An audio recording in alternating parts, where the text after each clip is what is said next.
Hello there and welcome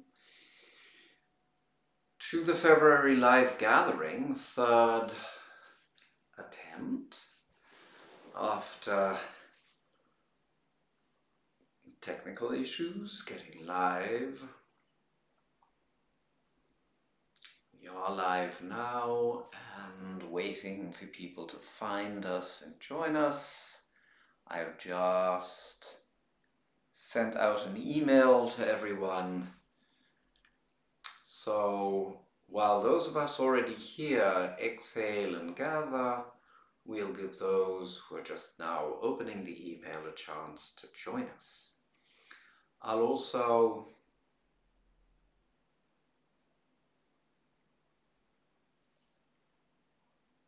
save that announcement for later. So feel yourself landing, ride the breath, ride the exhalation into the body and into the support that you're sitting on, lying on, resting on.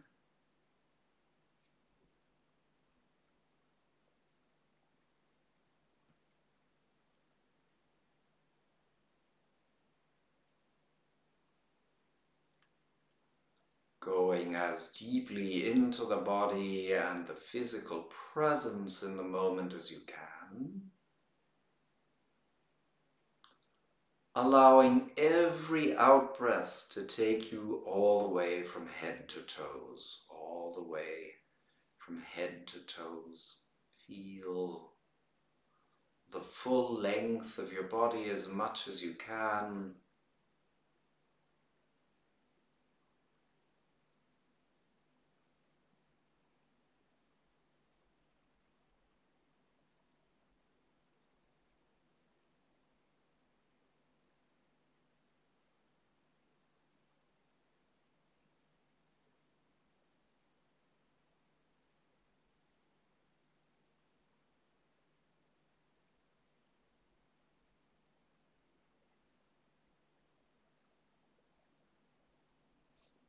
Allowing every new exhalation to wash from head all the way down the full length of the body, particularly over the front and the sides of the body.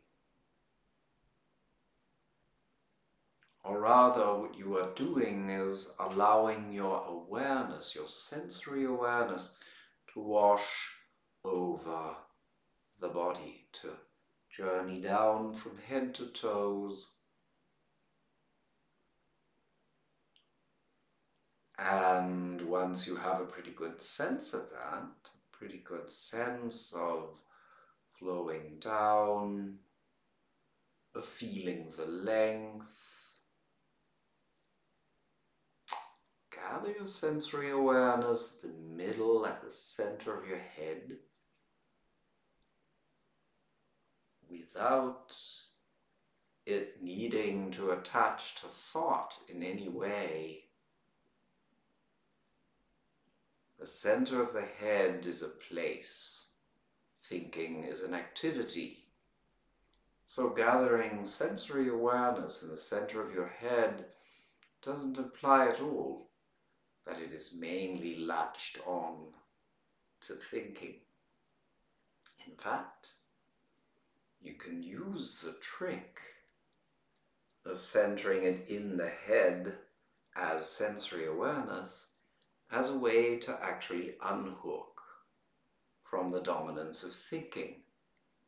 Feel from the center of your head sensory awareness moving out towards the temples.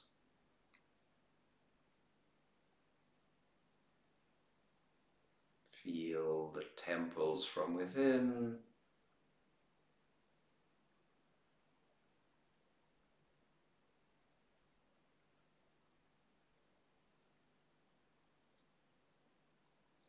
Feel the forehead expanding forward and out and possibly up.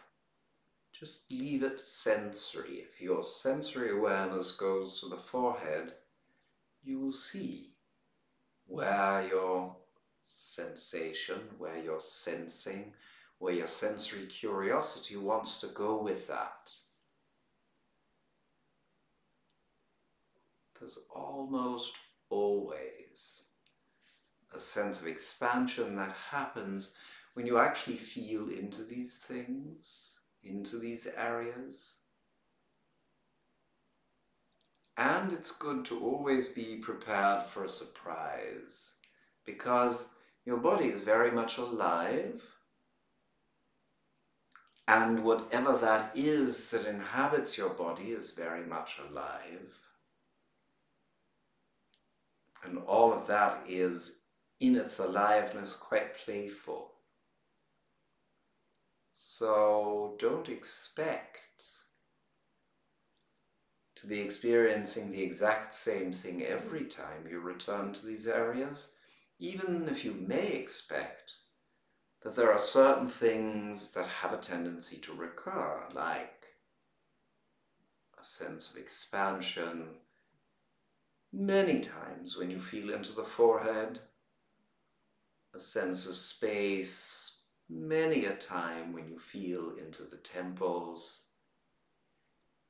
and then there will be nuances and additions and variations.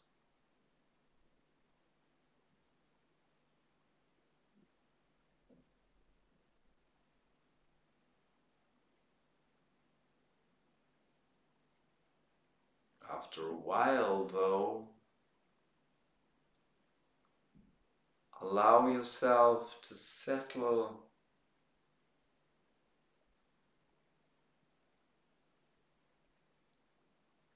into observing and feeling the effect or echo that this has in the rest of your body and in the way you are feeling in general.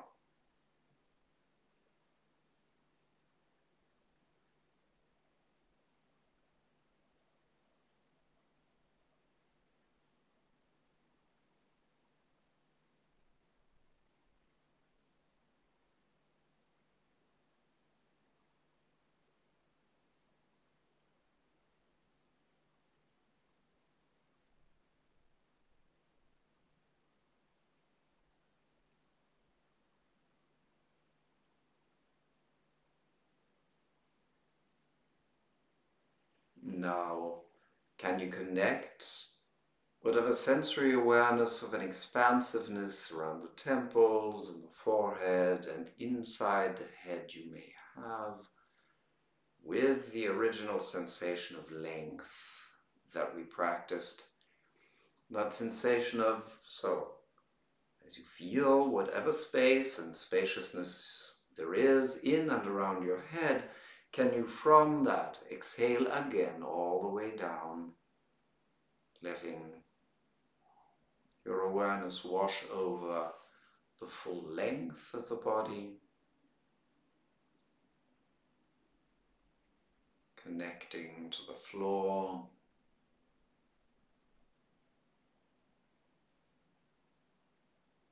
if your feet are standing on the floor.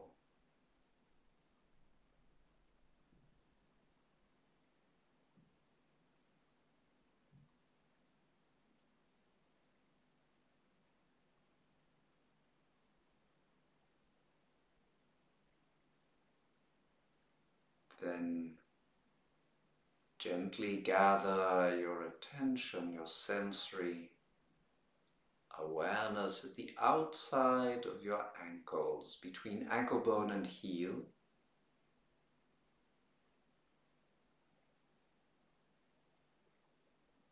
And from that area where in Jiu-Jitsu safety energy lock 16 lives,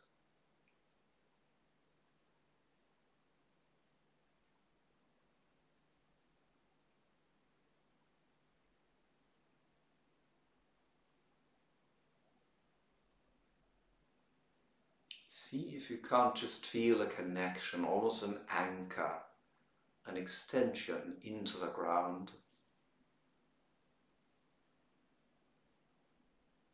Something that at times feels almost like a lightning rod, something perfectly capable of letting any excess static of body, mind and spirit be evacuated into the ground.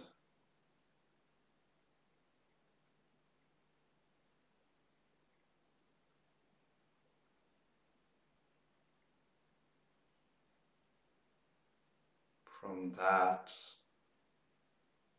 back up to the head,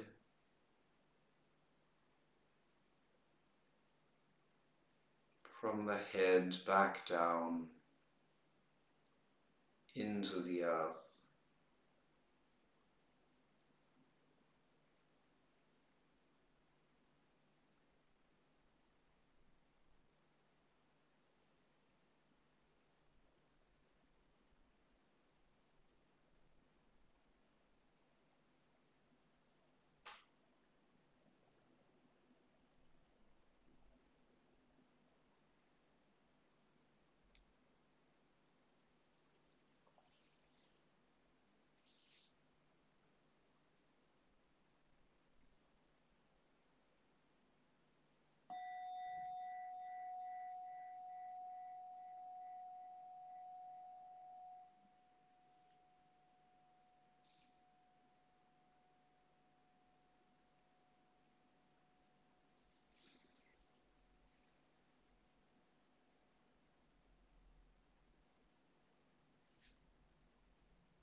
The clarity, the clarification that I wrote about in announcing this evening's gathering isn't, and this is paradoxical, necessarily clarity in the very ordinary, everyday sense of the word of I know exactly what I want, I know exactly how I'm going to go about it, I know exactly how to pursue it, etc., etc. It's rather the contrary of that. It is living well in the understanding that there is very little that we know for sure, and we know for sure how to be with that. Let me say that again. There is a clarity of perpetual questioning. There's a clarity of how not to speak, what not to say. There's also a clarity of standards and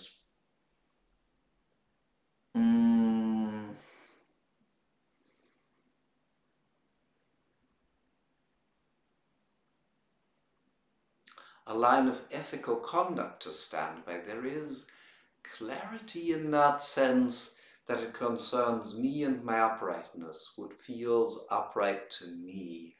And clarity means there's a translucency, a permeability with that. In other words, energy flows through. This is clear. I am vertical. I stand vertically in that light of clearly knowing there are certain things I cannot say and will not do. So the clarity concerns me, whereas thinking I know exactly what you and they all ought to do strikes me as precisely the contrary of that. It strikes me as shadowy, as shady, as dubious, as something that cuts off the light in such a clear fashion that the more I live in Gall Bladder Function Energy, the less that is an option. It's an interesting paradox. Gallbladder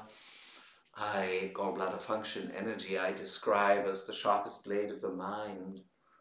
It's true that your Aquarian nature, my Aquarian nature, that aspect symbolized by Aquarius in each one of us, is in certain ways, or in one way, the brightest and the sharpest instrument of discernment that we have, and yet it is not a sharp blade turned against the world or others.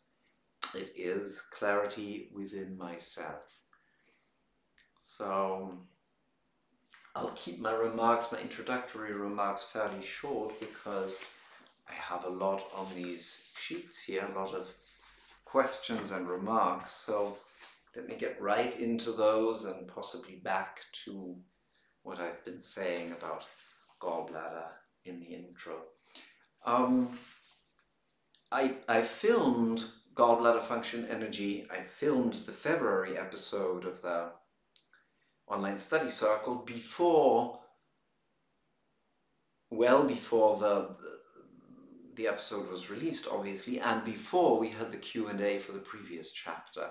And I was so thrilled about all that had come up in the filming of Gall Bladder Function Energy that I wrote the announcement for today's live cast as I programmed last month's live cast. So here I was, announcing January's live cast with a text that already pertained to February. And something about keeping the fire and the enthusiasm fresh when the moment you're writing that you feel that this is what the world needs right now. But we'll come back to how the times we're living in, that's a sentence I hesitate to use because it's overused, but truly this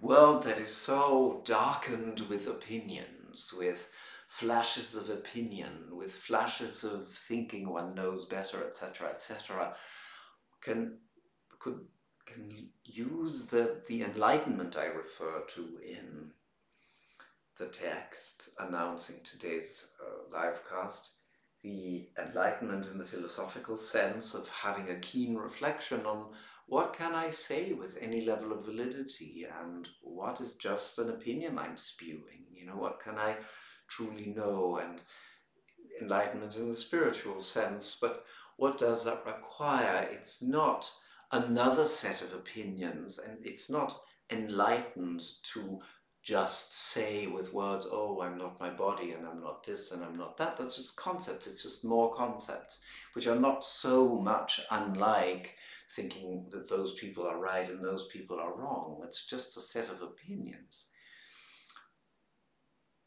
So either I feel that there is an aliveness that is much more subtle than the smaller range of things we often look at, or I might as well not be talking about it. And the same for opinions. Either I inhabit them with a kind of clarity of purpose and dignity that makes me see the other with as much respect as I see myself, or again, I might as well not speak. But anyway, I just went back to some of why I feel so passionate about Gall Bladder Function Energy, but you can look that all up in this month's online study circle. If you're not a member, be reminded that you can always sign up and cancel your subscription at any time. Also, a new subscription comes with a 14-day free trial period, so you can even cancel your subscription before those 2 weeks are up, and it won't cost you anything to have checked in.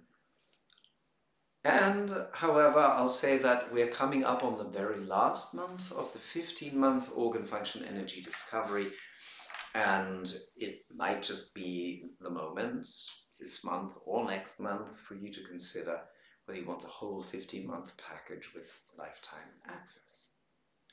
Anyway, let me get into today's question. Jana sent one just after last month's Q&A. She says, I have a question that's coming a bit late as pertains to umbilicus function energy. I'm just reading a book by Carlfried Durkheim. The book is called Hara, the earth center of the human being. And I was wondering if precisely umbilicus function energy, for any of you who weren't here last month, that's the one we discussed in January, whether umbilicus function energy wasn't the most appropriate to help us return to our essential being. Yeah, that's actually very insightful and true, and you might want to include into that picture this whole final round of organ function energy through the 6th depth and the 3rd depth. So chest, finger, face, toe flow once again. Diaphragm function energy, because it helps me broaden my horizons, starts that journey of returning to my essential being. And then umbilicus helps me not so much return to it as connect to it in a very real sense, connect it into my body and connect it into the way I act and speak and so forth and live. It warms the body and the heart and the senses and the emotions. And then Gall Bladder Function Energy, as I just explained in some of my reflections here, helps me deepen in that sort of lightning rod sort of way, in that firm anchoring head to toes. It really anchors me in the clarity of the no BS version of who I truly am, without the having to know better, be better, tell others, but just my essential being with my integrity concerning myself and leaving the world be. And then next month we'll be looking at Pisces function energy, plunging into union with all that is, but not in a way to escape the body and escape the physical world, but in a way that realizes that that's how life is well lived, to plunge so fully into the uniqueness of your own physical existence that you feel it but are not absorbed to it, to the point where you don't feel its all connectedness. So there's more coming next month. But yeah, so umbilicus function energy does do what you said. It's the whole final cycle of 4 organ function energy, chest to finger to face to toes and back up, that actually sees to that connection to my essential being. Thank you. Here come points of appreciation and questions by Taj. I will soon be announcing how we continue. You know what topic we continue with in the month of March, but how we continue from April on. This is something I'm very excited to be announcing soon, and I won't be doing it tonight, but I'll say one thing. With the new topic that we'll be entering into for the next 5 months, we have another very exciting project starting in September, but with what we've going the next 5 months, I'll see whether we won't just get a larger part of the group engaged in communication and exchange. I have, and I am thoroughly enjoying the exchange with those who do engage, and Taj has certainly been wonderful to exchange with over these months, as those of you who are regular listeners have surely noticed. So she writes, appreciation long, but since each relates to one of my questions, I've included both. Recently, an old memory surfaced, and along with it, tears. I paused, sensing my body, and searched what in my Jinjin-jitsu toolbox would serve in this moment. Since I had recently been listening to you talk about the depth essences in first-year online study circle, I queried what essence might be being blocked, focusing on my natural unfoldment rather than my story about the memory. Okay, 3rd depth, expansion, resonated the most. So I applied the extended finger flows with good success. Taj will be coming back to what she's here calling the extended finger flows or finger sequences. Actually, these are in Mary Burmeister's Self-Help Book 1.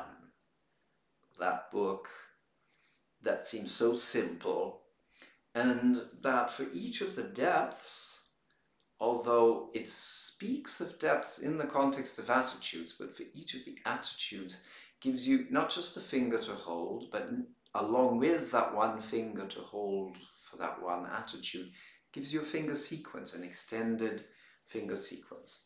3 of them have 3 fingers that they use One of them has 2 steps and one of them has 4 steps. That's what's being referred to here. Afterwards, I noticed how efficient in a wholeness sort of way it was to attend to where my expansion was being blocked. Very different from approaching my emotional weather from the starting point of an attitude. Thank you, Matthias. Your contribution to a depth essence orientation is priceless. Nice to have 2 options. One option, of course, being looking at third depth as anger. Oh, I'm looking at my anger. But then most people, this is the problem, think, oh, I shouldn't be so angry. Or, of course, they go and say, well, and I'm damn justified to be angry. I should be angry, but I'll hold my middle finger anyway. The bigger problem is often that once we are actually willing to acknowledge that we're angry, we're already feeling we shouldn't be, and then we hold our finger to try and be less angry.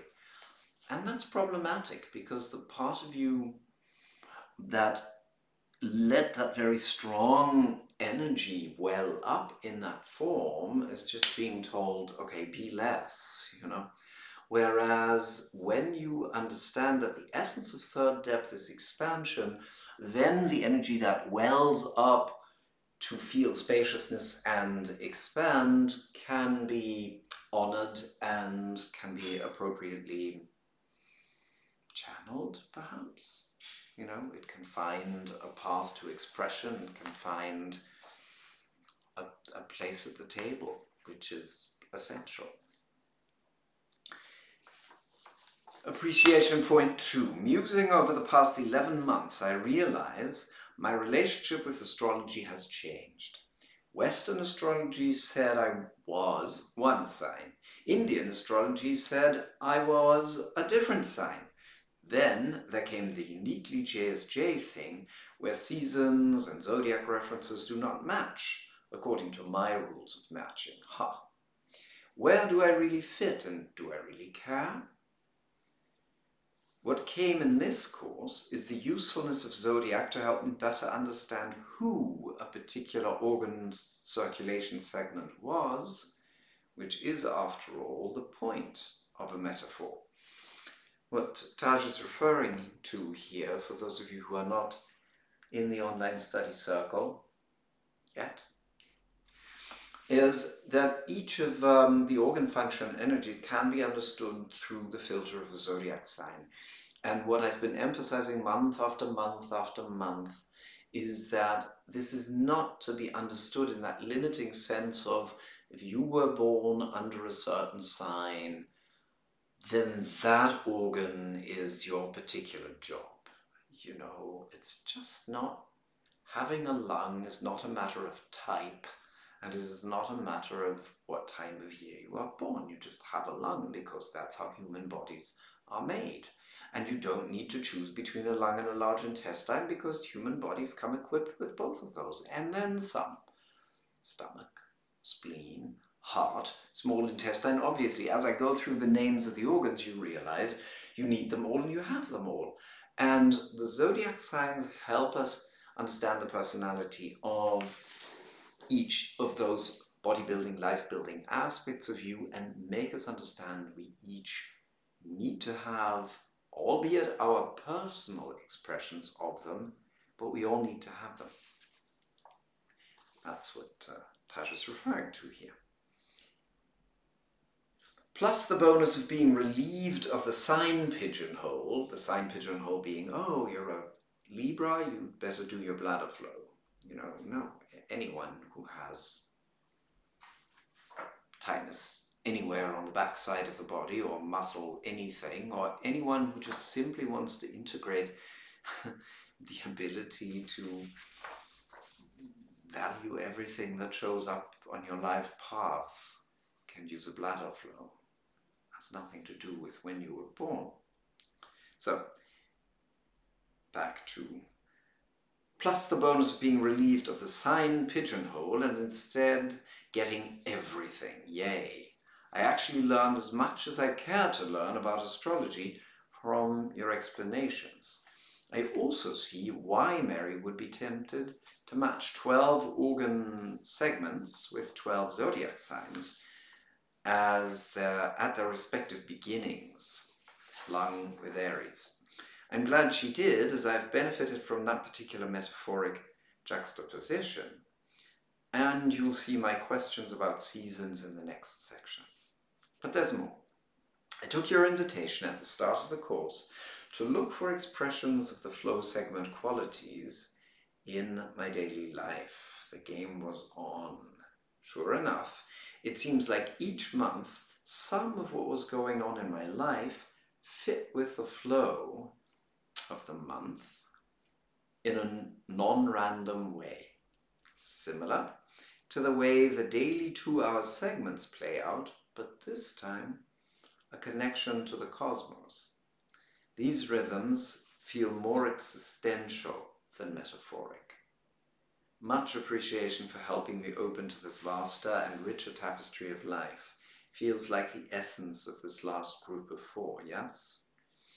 So the essence of the last group of 4 is helping me open to this vaster and richer tapestry of life. Kind of keys back to Jana's question, doesn't it? And to my response, opening, that connecting to the essential self, I believe was the term that she used. And I opened it up beyond umbilicus to the last group of 4 flows. Yeah. So, questions. Depths, depths, depths. It occurs to me that the seasons might be an expression of a depth in a way that zodiac signs are not, meaning less metaphoric and more existential. Whichever it is, I've never heard any elaboration about seasons and depths. Would you be willing to give one of your broad-brushed overviews of how the season connection adds to an understanding of depth essence, please? Well, Taj and everyone else, it's almost hard to believe that you truly would not have heard any explanation of the seasons as they relate to depths. And you are saying this feels more existential than metaphoric. It's actually more existential and more metaphoric.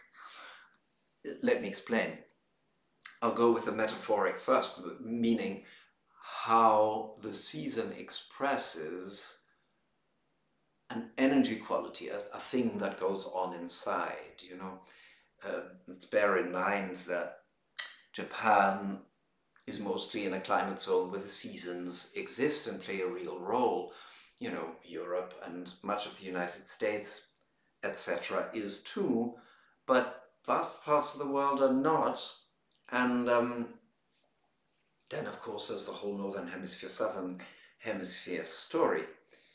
But regardless of where we live and what climate we live in, we understand that there is something that is just the beginning, that is, you can almost not feel the new life that's coming up, but sure enough, it's coming.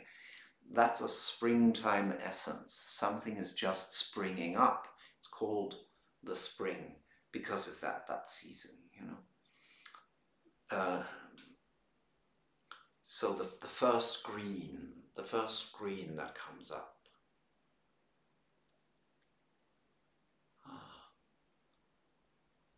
Anytime you experience this whiff of something new, this feeling of expansiveness and new life, of a new dawn, of something new greening inside, so to speak, yeah, that is the essence of third depth, spring. It's also the beginning of the order of transformation. When you listen to a person's pulse or to the pulsation of a safety energy lock or a couple of them, in the beginning there's nothing, and then something comes alive. There's the springtime of the coming alive of the safety energy lock. So you see, it's highly metaphorical. I'll go on and tell you the story, but I remember teaching something about this in, I believe it was Singapore, and I've taught classes in different regions that are just simply not subject to the season. I mean, to the seasons much. There are parts of the year that are more rainy in Singapore than the rest of the year, but the temperature generally ranges between 28 centigrade and 28 centigrade. I mean, I'm exaggerating, but the temperature is pretty stable. It's consistently warm and humid, etc., and yet it is not difficult to get an audience that lives under weather and seasonal conditions that don't change all that much, to relate from the human experience to the seasons of life. It's just not difficult, because we all know what it feels like. And if we look at plant growth, no matter what climate zone, we see that phase of something just, you know, the kernel just cracking open, the first leaf appearing on a branch, the moment of uncertainty whether the branch is alive or dead, and then yes, something new green breaks forth. I could go on and on and on, and it's terribly poetic. It's wonderfully poetic. And yet, as metaphoric as it is, it's also quite existential. So, for those of us who are subject to outer seasons, the same thing sometimes applies. That does apply to all of us when we are subject to inner seasons. So, as much as you may long for spring to come, people who live in moderate climate zones often feel very tired in the spring. Why am I tired? Winter's been long and dreary, and I've been really hoping, praying, wanting, longing for the spring to come, and then nature presents me with that warming weather and activated plant growth, and I feel tired, just as I would when, you know, I've been longing for my life to bring me new input, new impulses, new encounters, new things to do, and when it does, I feel so tired. It's so much that's being asked of me. So it's literal and metaphoric. You get that? You know that from your experience, everyone? You know, it's wonderful to have life feel like it's coming alive. It also asks a lot of you. Yeah? And so that's just how it continues. The order of the seasons is introduced in one specific context in Jin-Jin-Jitsu. It's that context called the order of transformation that I briefly referred to. You feel almost nothing in the safety energy lock. Third depth, but then it becomes very vivid and strong and loud, and yes, now we're really going for it, and there's fire behind the pulsation in the energy lock or the pulse, or that dream of, oh gee, wouldn't it be nice if something changed, that is so third depth, so springtimey, now turns into you being all aflame in the pursuit of that project. You really want it, so you're hot, you know, hot sun of summer, the hot summer sun. You really get your fire behind it and you push things ahead, just like the pulses in the energy locks are becoming quite vivid and pushing change and movement and transformation ahead, until at the other end, they start calming down just a bit. They're still vivid, but that's like you when you had dreamt of change, third depth, and then gotten all fiery about it and pushed it, moved it ahead. You don't just keep screaming with euphoria, you also start thinking about, all right, yes, we really want this to work and to work out. What do we do? How do we do it? How do we shape it? Who do we do it with? So that first at the height of summer, things, the fruit, are beginning to take shape. No, it's not time to pluck them yet. But, yep, they are beginning to take shape and even color at the height of summer. They'll be ripe to pick in the autumn. So, that season of harvest, symbolized through autumn, is something we all know. Literally, wherever you live, climate-wise, the time when a fruit is ripe to pick is a very different time. Even if you live in a climate zone where where all of this happens all the time, you know the difference between a ripe mango and one that had better not yet be picked, you know. You know the time of a ripe project and one that had better not yet be picked, but left on the vine a bit longer, on the tree a bit longer, on the desk a bit longer, on the hard drive a bit longer, until it has matured here and there and is ripe to pluck. So that's an autumn moment. Second depth, that's when the pulsation of the energy lock becomes so solid to the touch that it's almost boring, perhaps almost a bit dull, perhaps, but at the same time it just feels nice that it's come to this, you know. The pop song, we built it up and built it up and built it up, and now it's solid, solid as a rock. That's what this love is. I love the fact that in the refrain of that song that many of you will know, there are 3 steps of built it up. We've built it up and built it up and built it up, and now it's solid, solid as a rock. Let me just check my internet connection here. Yes, it's still going through my phone. My phone now wants some juice.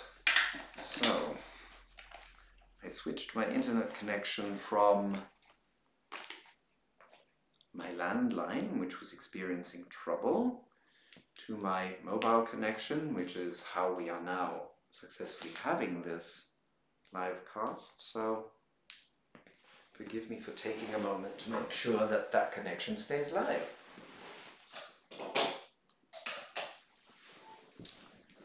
There. Right, so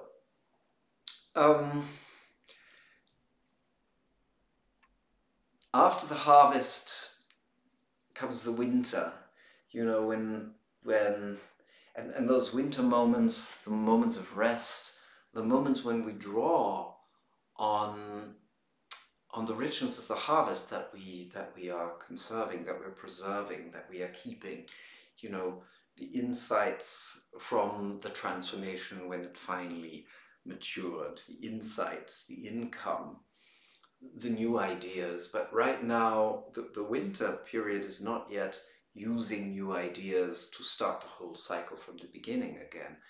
The winter moment, or why the season of winter symbolizes that stage of transformation, is because something is calming down, something is solidifying, but something's also being released. We're not as busy out in the world, out in the projects in winter, when, you know, you dreamt of a new enterprise and then you got all excited about it, and then you defined it and did all the groundwork to really get it to be solid, and then the business opened, or the cafe or whatever it was, then the enterprise was ripe and people could come and you could implement it and share it and so forth. Now the time has come to draw conclusions, to calm down with it, to slow down with it, to go deeper with some aspects of it, to go higher with some details of it, and yeah, move into more and more discernment about how to go on from here. And if all that has gone well, then you'll find yourself in a moment of deep rest and contentment, which is certainly the stage of 6th depth. And that doesn't have a season assigned to it. It's kind of the seasonless moment, the breath in between seasons of activity. So I hope that gives you an idea. In fact, I'm quite sure it does. In your level 1 foundational course, self-help section, for your chapter on 2nd depth, you gave the logic behind the extended finger sequences, meaning each finger in the sequence is related either to a depth, an organ, or a circulation pattern. I applied your explanation in writing to all the extended sequences. I applied your explanation in writing to all the extended sequences. Sure enough, what you said is the way it is. Oh, really? You don't say. Attached below for any additions or deletions. But more than that, it was a worthy exercise to bring together all I've been learning since this class started last year. There's something very satisfying about having the organs, depths, and fingers come together in this way. 2 questions. Does the order of the extended sequence matter in my holding of them? Meaning, just like I would mix up the order of safety energy locks in an organ function energy flow, is there some reason to do, for example, the 3rd depth extended finger flow as going from little finger to ring to middle and not the other way around? And if so, is there some additional logic for that with reference to the depth essences associated with that finger sequence? So,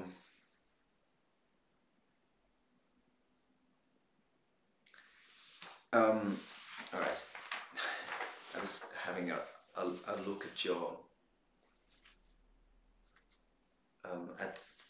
at the listing of all these things in detail. I presume there probably is a reason that, you know, for 1st depth it's this, for 2nd depth, so for 1st depth it is this, for 4th depth it is this, and then for 3rd depth they're presented in that way because they're presented in Mary Selford Book 1 in the order of worry, fear, anger, sadness, and pretense. So that's why I went through them this way. So this, then you have this, so why not have this, you would think. But there is expressly the instruction to start with the little finger. There must be a reason to it, and that's really all I know about it. And that's why I was having a glance at this, is the order of which logic is held first, which second, and which last. Is that order something that runs equally through all of them? I don't know. And I'm always happy when I come onto something that I really don't know, because I can say, well, in these last 40 years, you know, who knows what the next years will bring, but in these last 40 years, I've just really enjoyed doing that. It's sort of like you could sing a tune in any order. It's just not the same tune if you use the same notes and sing them in a different order. And I've enjoyed the finger sequences as tunes, you know. So the same fingers held, the same notes struck in a different order are just as beautiful. They just sing a different song. That's really all. But maybe you'll explore it further and let us all know. 3. I'm curious about the various sequences the depths present as, or how they are switched around to accommodate some purpose. Okay, so this is, I'll read on in a second. No, I'll read on first. On safety energy lock level, the order of the depths, this is what Taj is talking about. The order of the depth, when you look at the way safety energy locks are created, energy locks 1, 2, 3, and 4 are created in 1st depth, then 2nd depth creates 5, 6, 7, 8, 9, 10, 11, 12, 13, 14, 15. So that's why she's saying on safety energy lock level, it's a straight run through of 1st depth, 2nd depth, 3rd depth, 4th depth, and 5th. In organ function energy, it's 2nd to 1st to 5th to 4th to 6th to 3rd. It's the so-called order of creation, by the way. And then the order of transformation is the order of the seasons that we just went through. So that is 3rd to 5th, to 1st to 2nd, to 4th, to 6th, and then back to 3rd. It's an eternal cycle, which I believe I just made sense of for you, right? Why would the order of transformation see the depth qualities followed that way? Because that's how transformation works out in nature and in here, in human nature, you know. You always dream of a new thing, you dream up change first, And then if you don't get fiery about it, it's not going anywhere. But if you only stay fiery and you don't give it structure, it's not going anywhere. If you're content with structure and you don't also harvest it and share it with people, if you don't also share and exchange and trade the fruit of that project, then it's dying sort of on the way. And if you learn nothing from it, draw nothing from it, retain nothing from it, and do not also learn to let it go, then it dies that sad death. But if you know that something needs to first be based in a dream, otherwise all the fire in the world isn't going to get you anywhere. But each dream needs fire, otherwise it's not advancing anywhere. You know that all fire needs to lead to structure. You know that all structure needs to be enlivened with fire, or it's a senseless, dead structure. You know that bringing things into form wants to lead to harvest. You know that harvest needs something to harvest from, and so on and so forth. So that's a logical order. And Taj continues, this is just an invitation for you to say more about why they present themselves in these different ways. Like with eggs, flour, and milk, one can make pancakes or bread or batter for fried chicken. As always, so grateful for your willingness to answer any question. Well, I wrote a book about that. It's just not out in English yet. It's a workbook for my module 2. It's called Weaving. And it looks at exactly that. And the 5 days of module 2 of my foundational training are 5 days around the depths. So day 1, we look at the spiraling circle, the way down. So this is something you didn't mention. What sense does it make to look at the depths in the order of 6, 5, 4, 3, 2, 1, leading to incarnation or embodiment? What's the sense of 1, 2, 3, 4, 5, and 6 actually? But what different kind of sense does it make for second to first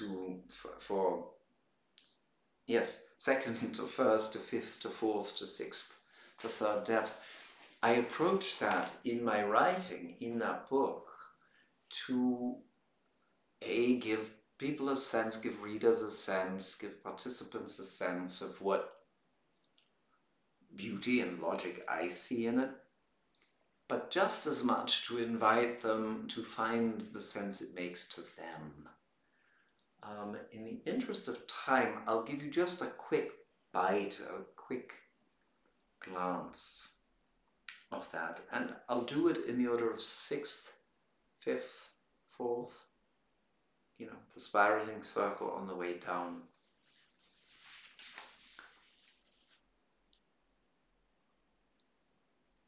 Sixth depth is the core of your being, right? It's the fire of I am, it's who we are at core. At that core level, we need nothing. You don't need a name, you don't need a job, you don't need a body, you don't need an age, you don't need a family to be born into, a time and place. You are connected to all that is, and you are formless essence. You don't need a life. But if in that all-connected core essence, the desire is sparked to say, but I would like to experience myself in individualized form, then on that level, from the core of your being that needs nothing, a desire, a fire, not the big fire of I am, but the small fire of I want is born. And when that fire of 5th depth, I don't have to, 6th depth, but I sure would like to, 6th becoming 5th. So how do I go about that? With which paths shall I choose? Where does this need to flow? 4th depth asks. And when we are capable of being the fire of, yes, I really still want that embodiment. I really still want to experience my uniqueness in space and time. is constantly merged with the softness of the part of you that can keep questioning, all right, well, if that's my fire, my desire, where do I need to flow? How do I need to bend to actually reach that goal? You know, I could insist that my fire is all that counts and run right through that camera that's standing in front of me to get to the wall there, but if I wanted to get to the wall and knock myself out and knock the camera over, I'd probably be better advised to let my fourth depth inform me that if my fire is not just to throw things over, but to get someplace, well then flowing around what's standing in my way makes sense.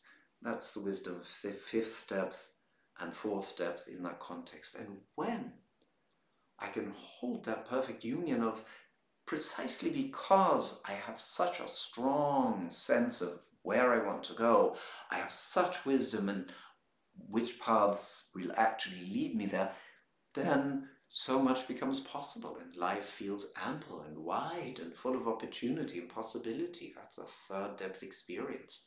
Life is so green, so wide, so alive, and in that amplitude of, so much is possible.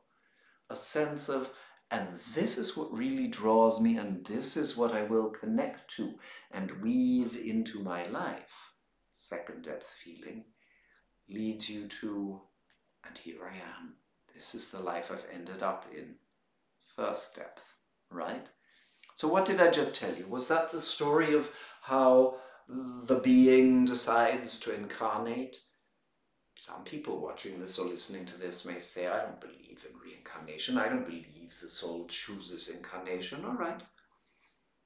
You're free to feel or believe or disbelieve whatever you wish. But regardless of your convictions about incarnation and conscious choice, just think about your life for a moment, because this you can't deny.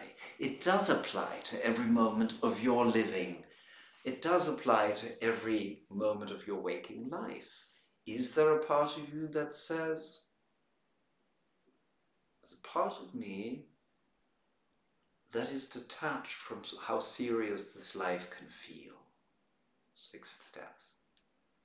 And at the same time, because I really don't have to have this life, it's easy to lose your life, but because I don't have to have it, I realize there's a part of me that really wants to have it and that really enjoys having a life and a body. So here I am, ready for another day, fifth depth, ready with another desire sparking in me that I really want to pursue. So ready again to find the softness, although sometimes I really wish I could just throw everything over and kick everyone out of the way, but I know that's not the way of life. So it's just not the way things work, you know? And so yes, and perhaps I actually enjoy feeling that I too can be a being of flow and be with the movement of life. And then my life too feels just so ample when I'm not knocking things and people over, but actually interacting. And then as life feels so ample, third depth, I can feel connected to people again and see how much that's part of the enjoyment of letting things and people get under my skin, of actually connecting and establishing relationships. And then I feel I've landed in a life that truly does feel like mine. So now I've not told you a pre-incarnation, incarnation story. I've just told you the story of your life. So that's just one example of the 5 different ways, 5 different orders of the depths that we look at over the 5 days of being with the depths in Module 2. And I'll be happy to come back to some of this at some other time. Our hour is pretty much up, I think, and so I'll skip on to Karen's question. And I did receive a question when it was past the 6 p.m. deadline, and Michael, I'm afraid I won't indeed be able to get into your question tonight, probably, but I'll save it for next month. But let me see, maybe I can, let me just get to Karen's question first and then see where we are time-wise. Dear Matthias, first of all, I want to say how much I'm cherishing studying with you from a distance and together with others through this Q&A. A special thanks also to Taj in this regard. Your answers to her questions in January were so valuable for me too. I especially loved your description of the wire figure that keeps getting denser as we move towards special body function energy. Hello listener, hello viewer, you can look that up in the January livecast if you don't know what Karen is talking about. And for today's Q&A, I have two questions. Firstly, I've heard others reference the third depth as related not only to gallbladder and liver function energies, but also to the diagonal mediator, and I'd be curious to know more about this connection. Would you be happy to add your perspective on this? Well, one of the most misused words in Jinshinjutsu and such systems is the word is. Yes, the verb to be in its third person singular. Stomach is Gemini. Wrong verb. And, you know, gallbladder and liver is third depth, our third depth organ function energy, and third depth is not the mediator, and the mediator is not third depth, but mediator on the level of main central supervisor mediator is called the activating principle. It is the activating principle that creates connection between the sides and the center, between the sides from one side to the other to the one, and both to the center. So it's an activating, life-giving, expanding, expansive, moving, mobilizing, primal energy flow. And with that, you get what it has in common with third depth. It's not per se related to. Third depth is not a mediator function. Mediator is not a third depth function. But third depth is among the depths some of what mediator is among the Trinity function energy. Third depth, which we have sung amply during this evening's Q&A, as the energy of springtime and new beginnings, the activating new life, bringing movement to body, mind, and spirit energy. And so in that way, it bears close resemblance, even if it has no family ties, maybe, or maybe it does, maybe it's a bit of both. But you know how it is. Two people can be very, very similar because they're actually close siblings. Two people can be very, very similar because they're cousins, or while being cousins, and two people can be very, very similar while having absolutely no relationship to each other. Mediator makes us think of certain things that third depth also makes us think of. Is there a deeper relationship?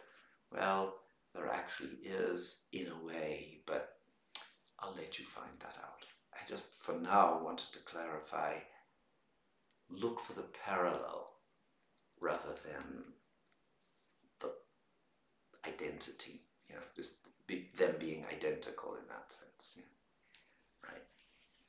My second question relates to sharing the art of Jinshinjutsu. I was intrigued to come across this quote from Jo Murai, as apparently recalled by Mary Burmeister. You don't have to go out there and try to help the multitude. Just be where you are, be prepared, be the light, be ready when someone comes to you. This, to me, points in a very different direction to the marketing buzz that is so much a part of our world today. At the same time, living in a part of the world where Jinshinjutsu is still relatively little known, I'd love to see it become more available, especially for preventative self-care and healthcare, seeing particularly the pressure of our current healthcare system. And so I'm wondering about wholesome ways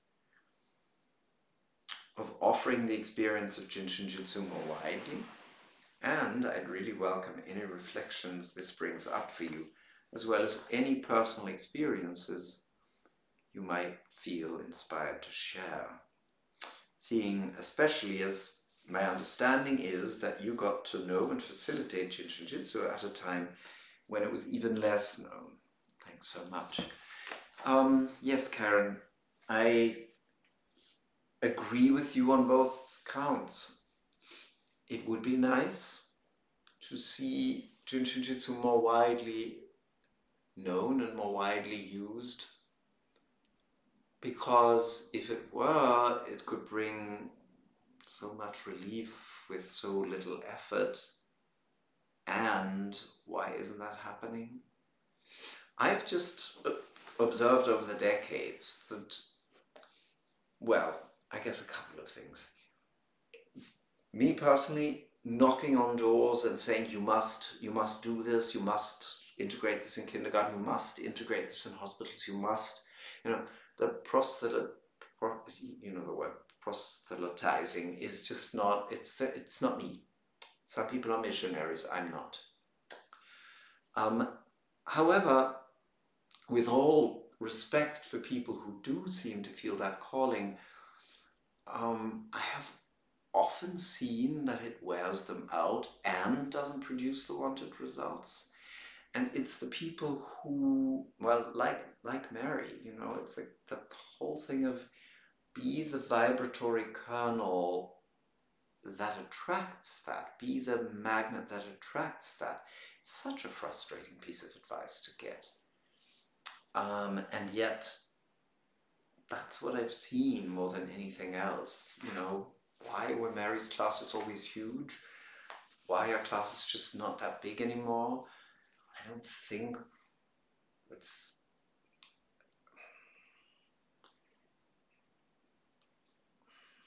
I mean, there are things that are being successfully marketed and ring pretty hollow to me, and there are things that are precious and are known to few people, and then there are things that are precious that seem to magically draw large crowds. I, in 40 years, just haven't seen any hugely convincing examples of somebody using external propagating skills, let's say, including marketing skills, to great success while not losing some of the density of the essence of what they were doing. Doesn't mean it can't be done, but there you go. I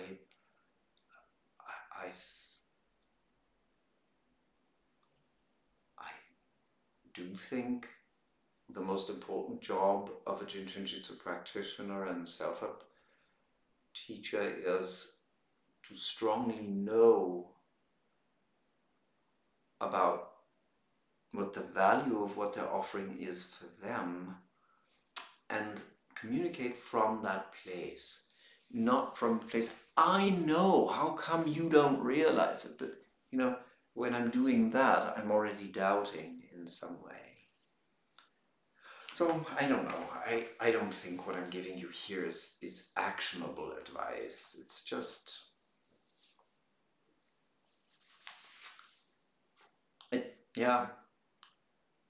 It would be lovely if it spread more, and the reason it isn't spreading more is because the key message that Jitsu is spreading that involves individual responsibility is a hard one to receive. The message, just hold your fingers and you will obtain such and such a result, sounds like a simple message, but the very idea that in many places where life feels difficult, it could be simple, is anything between unbelievable and even offensive to a lot of people. Perhaps it's that. Can it change? Yes, it can.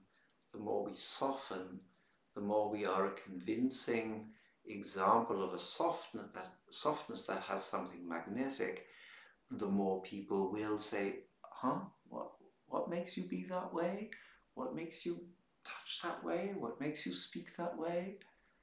While all our preaching at people and saying how wonderful this is and that they should really know this just feels like we're pushing and pushing and pushing. And in the beginning, people may respond with their educated self and say, yeah, that sounds interesting. but inside they feel they're being pushed and nobody likes that. That's just what it is. So how can each and every one of us, in our different ways, with our different gifts, find a way of living the warm fire that we feel for the art without creating a well-meant but nonetheless unpleasant push on the other? This, I think, is what everybody needs to ask themselves and find their personal workable answer to. So, Michael, thank you for your question. I promise I'll get to it next month, but since you say you have your 70th birthday coming up and you address the issue of choices to make, I know Gall Bladder has a reputation for helping us decide, and indecision and undecisiveness is something that gallbladder has a reputation of taking care of. But go back to what I said in the beginning of this evening about the clarity inside, you know, rather than looking at the same array of things you may have to choose between, and saying, oh gallbladder, come on and help me, and use gallbladder with a focus on feeling your upright, clear, centered self, and trust that things will fall away that don't stand with that center. That's sort of a first hint, and I'll get into the details of your question next month. Thank you for submitting it, and I'll be able to consider it more fully next time.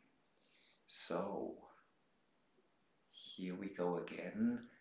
Those of you who do not yet know my website, matthiasjsj.de/en if you want the English, or just go to matthiasjsj.de and then choose English as a language. The completely new version is up today. It's been up for just a few hours, so go and navigate that, go enjoy that. The chart that's coming up now still has the old links to my online offerings, but it's simple to remember my principal website's URL. It's matthiasjsj.de. So here come the other usual charts, because I haven't had time to make a new chart. It was just too much going on around the launch of the new website, but I hope you'll find it nonetheless. matthiasjsj.de. Have a lovely evening, and thank you for being here.